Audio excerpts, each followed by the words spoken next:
Guys నేను ఇప్పుడు మీకు ఒక స్వీట్ చేసి చూపించబోతున్నాను. ఇది ఆల్మోస్ట్ అందరికీ తెలిసే ఉంటుంది. చాలా ఈజీ ప్రాసెస్ కూడా. డ్రై ఫ్రూట్స్ అన్నీ తీసుకున్నాననమాట నేను. తీసుకున్న తర్వాత పాలు కూడా మరుగుతున్నాయి ఒక పక్కన. అండ్ ఘీ వేసుకొని డ్రై ఫ్రూట్స్ అయితే ఫస్ట్ రోస్ట్ చేసుకున్నాననమాట. నేను ఇందులోకి పేనీలు తీసుకున్నాననమాట. పాయసం సేమియా చేద్దాం అనుకున్నాను. సేమియా అంటారు, పాయసం డిఫరెంట్‌గా పిలుస్తారు కదా!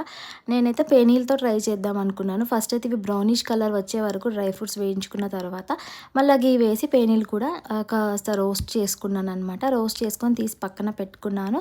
చక్కగా పేనీలు అండ్ డ్రై ఫ్రూట్స్ అయితే రోస్ట్ అయిపోయాయన్నమాట. అండ్ ఇంకొక పాన్ పెట్టుకొని మరిగించిన పాలు ఇంట్లోకి షిఫ్ట్ చేసుకున్నాను. షుగర్ వేసుకున్నాను. తర్వాత షుగర్ ఎంత స్వీట్‌గా కావాలో దాన్ని బట్టి వేసుకోవాలి. అండ్ దెన్ ఇవన్నీ మిక్స్ చేసుకున్నాను. అంతే వేడి వేడిగా యమ్మీ స్వీట్ అయితే రెడీ అయిపోయింది గాయ్స్. దీన్ని ఏమంటారో నాకు కమెంట్‌లో చెప్పండి. నేనైతే పేనీల పాయసం పేనీల స్వీట్ అనుకుంటున్నాను.